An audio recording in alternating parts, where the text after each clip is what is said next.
everyone, I'm Leslie and I'm on Royal Caribbean's Ultimate World Cruise.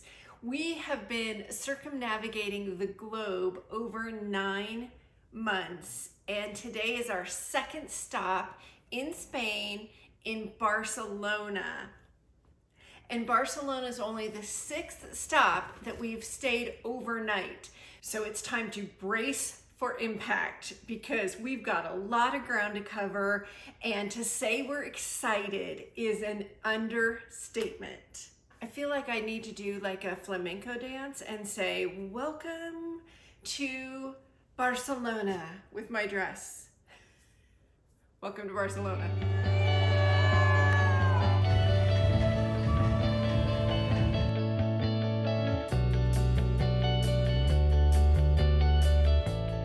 Got about a mile from the city center and the cruise port. So Royal Caribbean provides us a bus again and drops us off right by La Rambla.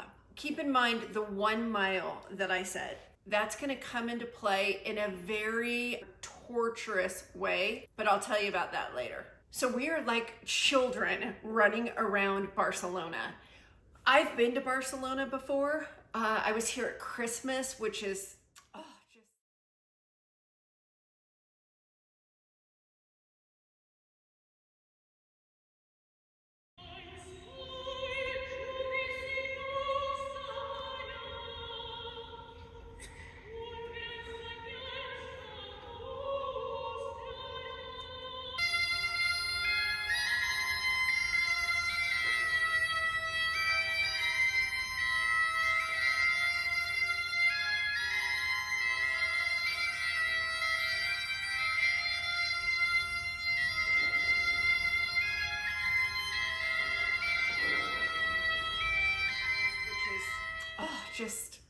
Roy's never been here. So Roy's never been to Spain.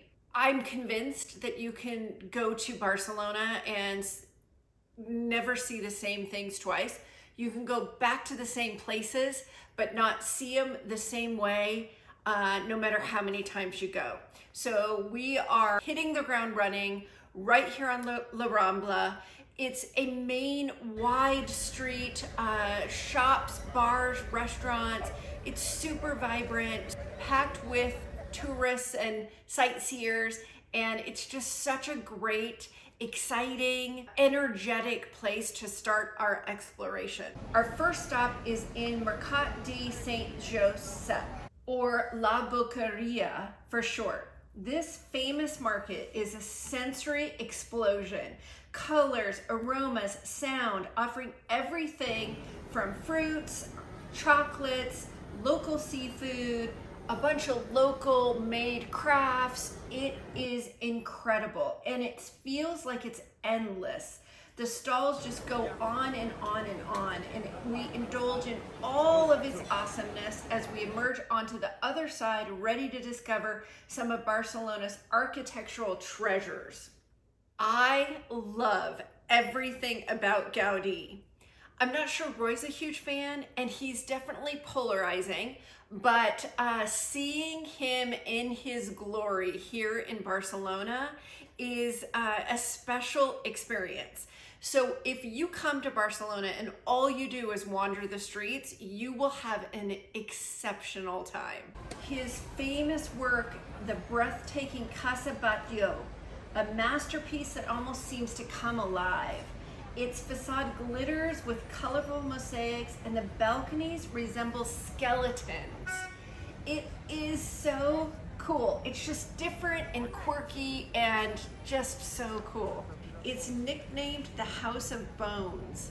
He definitely was into bringing nature to life on his work, and you see it everywhere here. It's just next door to the equally captivating Casa Amenyer. While not a work of Gaudí, its sharp geometric lines contrast with Gaudí's beautiful design. It's got a gabled roof and intricate carvings, and it's just a work of art right next to this just gem. Together, these two buildings form an area in Barcelona called Illa de la Discordia, the Block of Discord. It's a street that just shows every different style of Catalan modernism. A short walk further brings us around the corner to Casa Mia, famously known as La Pedrera, or the Stone Quarry.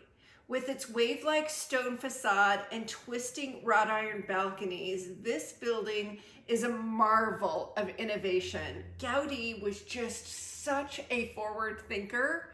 At least I think he was a huge forward thinker. It was completed in 1912 and reflects his ability to merge form and function seamlessly. Now is a good time to just remind you about travel security and keeping your belongings and anything that you're carrying secure. So I have two things. The first one is I got a case for my phone. This is the only thing that I travel with, but I have a second tip if you travel with an actual handbag or a backpack or anything else.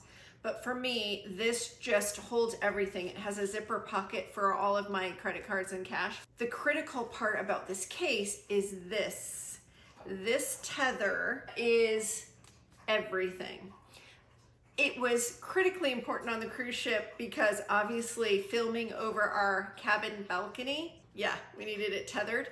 But honestly, on towers, we've been in the Leaning Tower of Pisa, in Florence in the Duomo, and just taking pictures, keeping it tethered to your arm.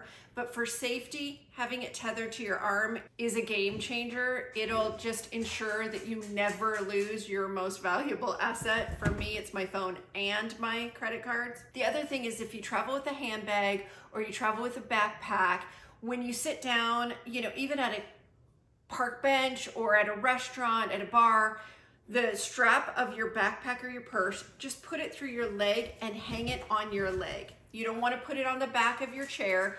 First time I was in Barcelona, I met my girlfriend for dinner. The very first thing I did was put my bag on the back of my chair, and the waitress came over and put it right in my lap and said, "Don't ever do that again."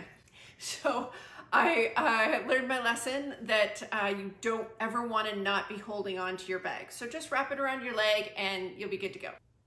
Back to Barcelona. We wander deeper into the heart of Barcelona, and our next stop is the absolutely jaw-dropping Palau de la Música Catalana. This stunning concert hall is a feast for the eyes, inside and out. The ornate outside is adorned with intricate mosaics, sculptures. We had no intentions of even stopping here or seeing this building. We were walking by, and it is so stunning that it actually stopped us in our tracks. The interior is what truly sets this place apart.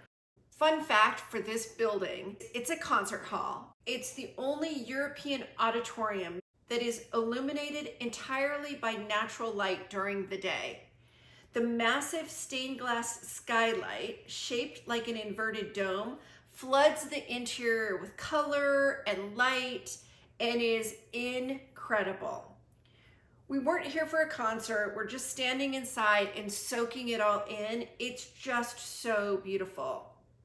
If you're near the Palau de la Música Catalana, take a moment to wander through the El Born neighborhood. It's just a short walk away. Its charming streets are filled with artisan shops, little cafes, hidden gems. One of the hidden gems here is the El Born Centre de Cultural y Memoria, where you can see ancient ruins of the medieval city. So we're just wandering the streets. And remember I said, if all you do is wander the streets, you're gonna have a beautiful time in Barcelona. So we have more planned than just wandering the streets. But we're wandering the streets, and out of the corner of my eye, I see the Barcelona Cathedral. Another place we didn't have plans to see today, but through the alleyway, there was no way we were not gonna go see this cathedral. And thankfully, Roy's not over the churches yet. And so this one turned out to be such a find. The Barcelona Cathedral, put it on your list. Let me tell you about it. But before I tell you about the Barcelona Cathedral, if you watch my last video, we were in Palma de Mallorca, and the Liceu Cathedral there is magnificent. So we're just coming off of that. We were just there yesterday. So I'm walking towards the Barcelona Cathedral, wondering if this is going to even get close to Lisso. The spires and the intricate carvings literally transport us back in time. We're standing at the base of this cathedral, and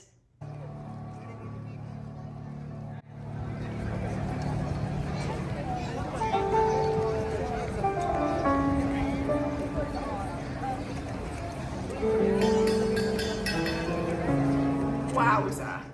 But inside, we're not only mesmerized by the soaring ceilings and the stunning chapels, but we're also treated to a special surprise. Listen to this. They have this entire augmented reality offering here in the Barcelona Cathedral. So think about just this ancient structure and then this current augmented reality opportunity. It's just such a the past and the present like come clashing together, and it was so cool. It literally shows you the cathedral and all of the cathedral through these virtual glasses. So cool. The augmented reality brought the cathedral's history and architecture to life right before our eyes. Talk about blending the ancient with the modern. While we're up here for the augmented reality, we realize that we can actually go up to the roof of the cathedral.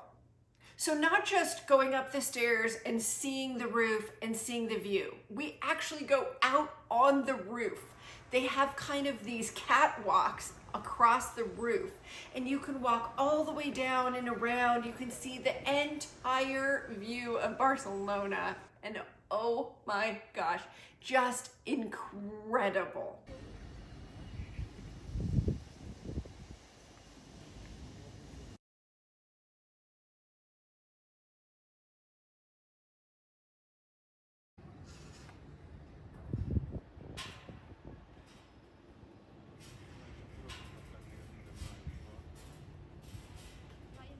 This was majorly worth it, huh? Look behind you. How freaking out is. We're on top.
What a super cool experience, and what a way to highlight or show your cathedral in a way that is current times, bringing the augmented reality, having us be able to go up on the roof. It was just such a different experience from going in just church after church after church. So it actually encouraged Roy to continue to look at the churches, because you just never know what you're going to stumble upon. And this was a gem.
This is one of those moments that just takes your breath away and makes you feel like you're part of something really special. And it did not disappoint. It is really, really special.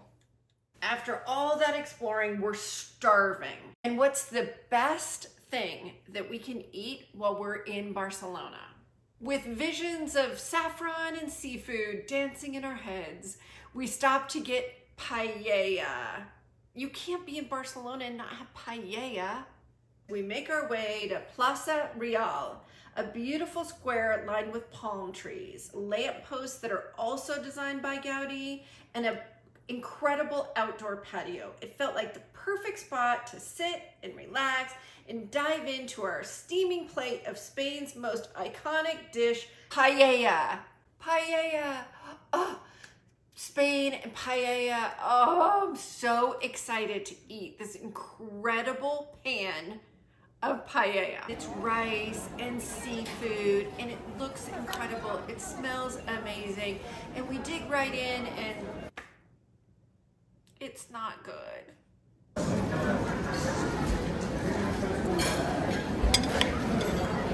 What you think? Tastes as good as the windjammers.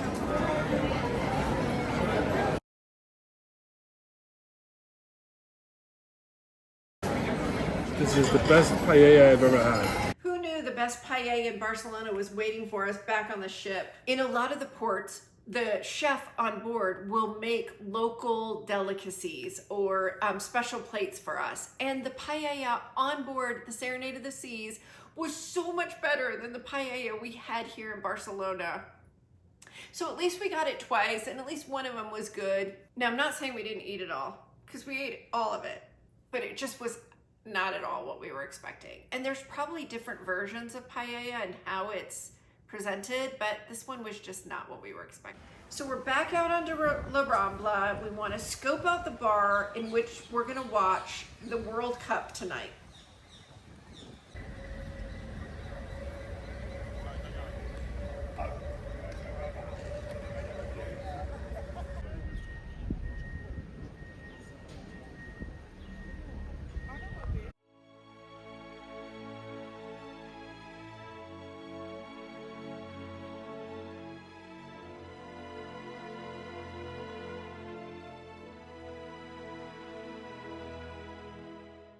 So if you've been following me as we've kind of made our way down through France and into Spain, we watched on board Spain beat Germany, which put Spain in the semifinals tonight in Barcelona. And given that Barcelona is an overnight, we are so excited to go to a local bar, cram ourselves with other Spaniards, and watch Spain play France and hopefully win. So we scope out on the La Rambla. I had actually scoped out online and did quite a bit of research with locals on social media to find like where the best place would be to watch the game. And we found it. So you know when your friends say, let's go to the bar, like they, are making their plans on Friday night or, girls' night or whatever, and they say, let's go to the bar, my answer from now on is always going to be Barcelona. Okay, I thought it was funny. The old Irish pub that we decide on to watch the World Cup has everything we're looking for. A great vibe, big screens, plenty of room. So the game starts at 9. The bar staff tells us we should get there by about 7:30 at the latest to ensure we get a table. We got there at 6:30 and thank goodness we did. Look at this crowd.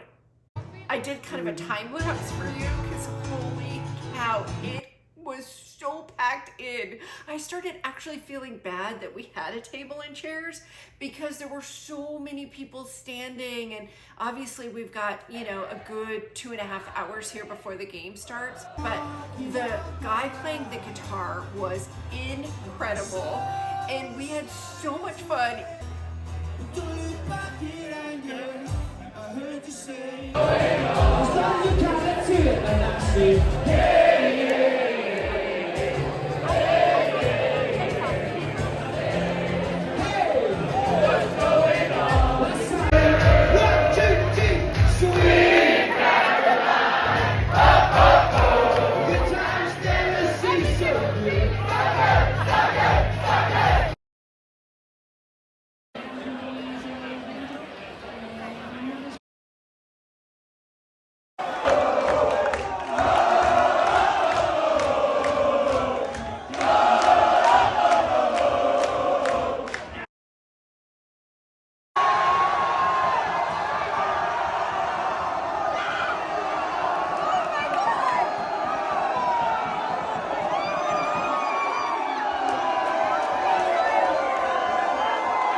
when you're just crammed into a local bar in a foreign country. Everybody's hugging, everybody's celebrating. Yeah, it's just the unity of this, and it doesn't matter what language you speak. It reminds me of when we were in Oktoberfest in Germany. No one spoke the language, but we could all sing John Denver songs, and we could all hug and celebrate together and toast our beers. And it just is just such a testament to why overnights on these cruises are so important. It was just one of the highlights of our trip, watching the World Cup in Barcelona. So we get there at 6:30. It's now, I don't know, probably 10:30, 11 o'clock. And it's so crammed in this bar that I don't get up to use the ladies' room at all. Now, in hindsight, before we left, I should have.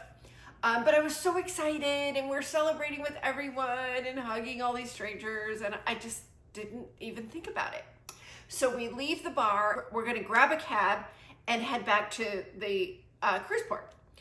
Now we're kind of walking, we're gonna watch for a cab, and we're walking and we're walking, and there's just no cab.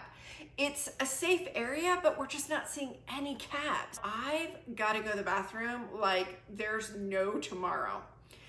And remember I said that the cruise port is about a mile from where the bus drops us off, and we're probably another half a mile up at the bar. And we get to the base of the bridge, and I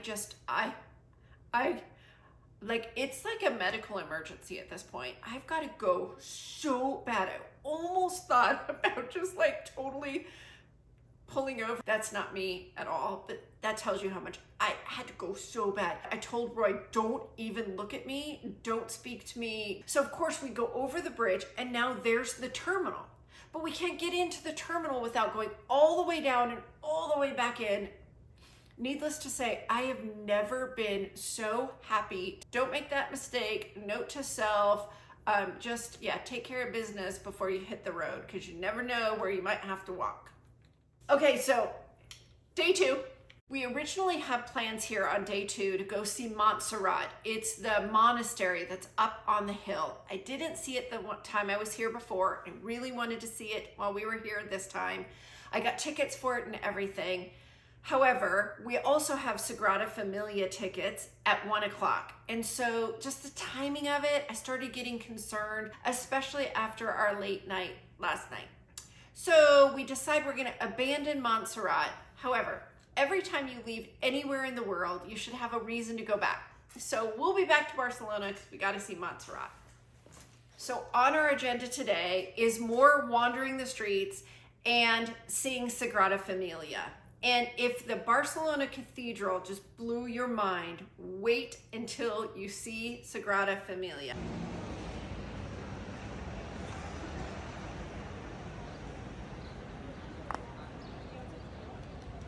It's so incredible. I hope I can tell you a little bit about it in a different way. And if you're ever anywhere near Barcelona, you have to go see Sagrada Família.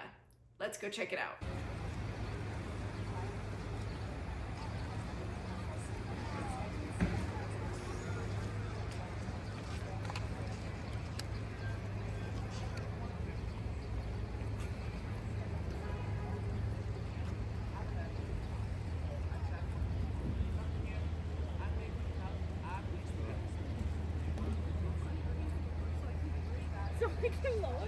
So even from a distance, this place will take your breath away. We get there so early that we have a special vantage point from the park that's directly across the street. It's Plaça de Gaudí. It's a great spot to just take a couple pictures with the basilica in the background. So here's a good time to make note that you want to make sure you book your Sagrada Família tickets online well in advance. This is not a place you want to roll up and expect to get tickets from the ticket counter. You probably could, but your chances are very low. And so you want to book them, get the tickets in advance, their time slots. One of the options is also to do a tower tour. I would highly recommend you do that, and I'll tell you more about that. But if you get here and if you don't have tickets and you're not able to get them at the ticket counter, seeing Sagrada Familia from the outside is an experience in and of itself. So don't miss it. But if you can plan ahead, get your tickets online. So with our tickets in hand, we head inside to explore this architectural wonder. It's been under construction since 1882, over 140 years later. Here's a fun fact. They're aiming for completion by 2026, which will mark the 100-year date from Gaudi's death.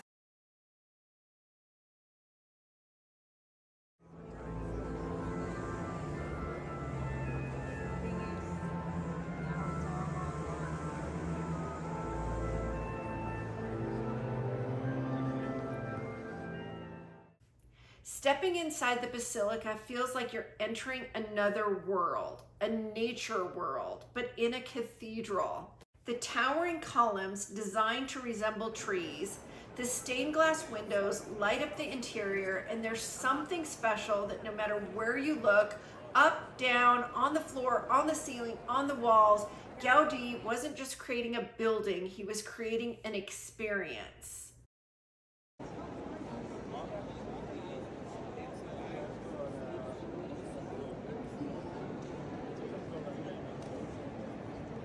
So speaking of experience, there's a whole augmented reality opportunity here in Sagrada Familia.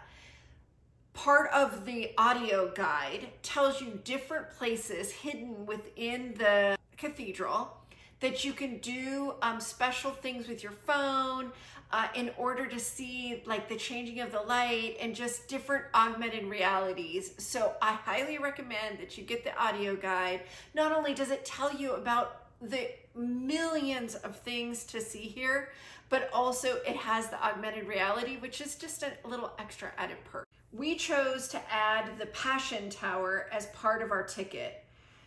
So we're ascending the stairs to see sweeping views of the city. It's a climb, but it's a panoramic reward that's more than worth it.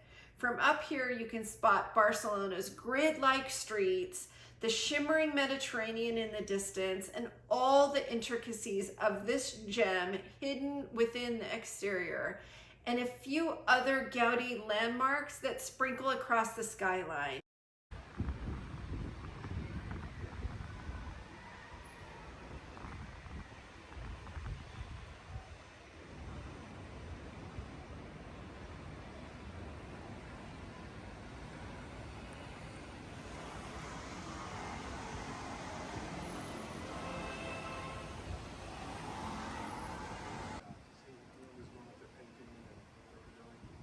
In metal now, jeepers.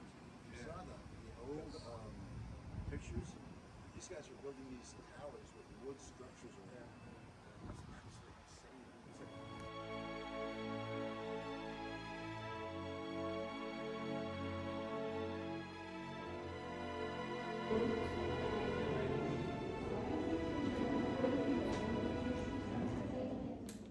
Doing one of the towers is definitely not to be missed. It's just a different vantage. Each of them are different, yet it's definitely worth going up in the towers. So funny, this would be a good time to point out that there's a whole rumor going around that the word Gaudí, like as in, you know, just opulent and over the top, came from Gaudí. It didn't. The word Gaudí has been around since the 16th century. It's just funny how closely they are and how some could maybe describe Gaudí's work as gaudy.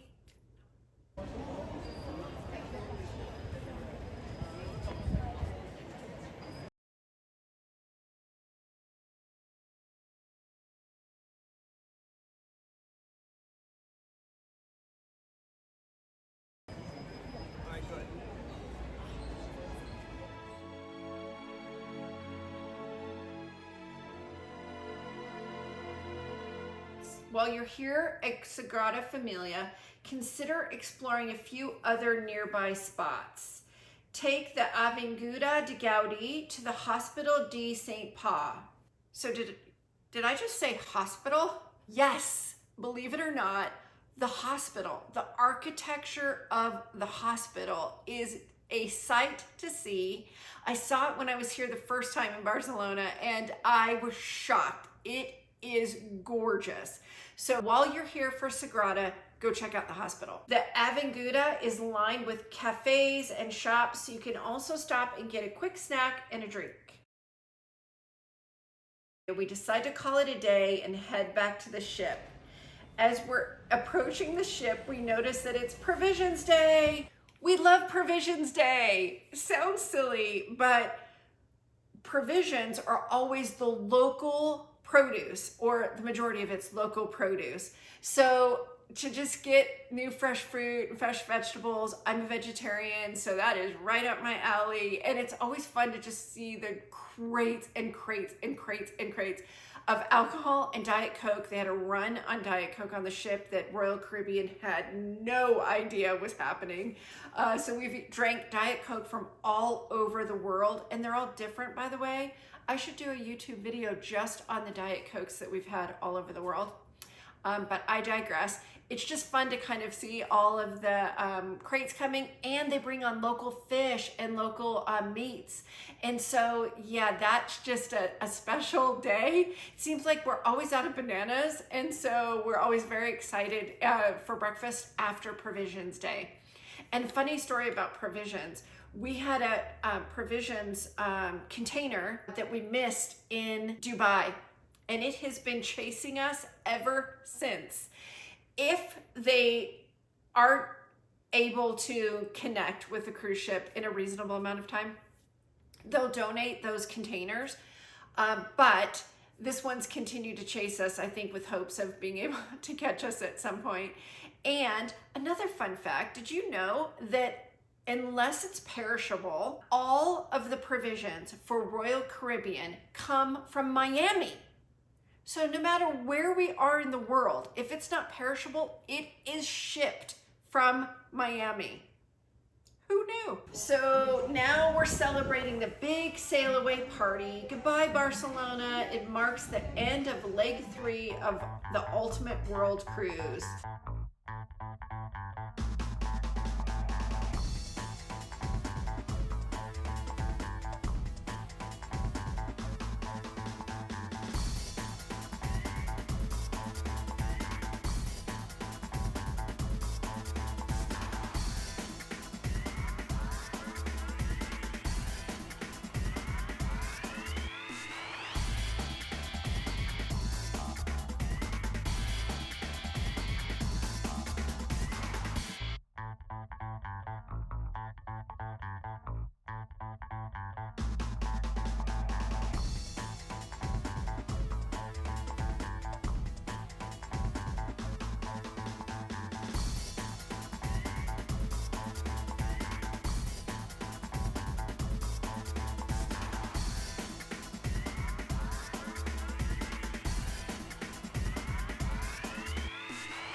As we sail away, we catch sight of the Port Vale aerial tramway.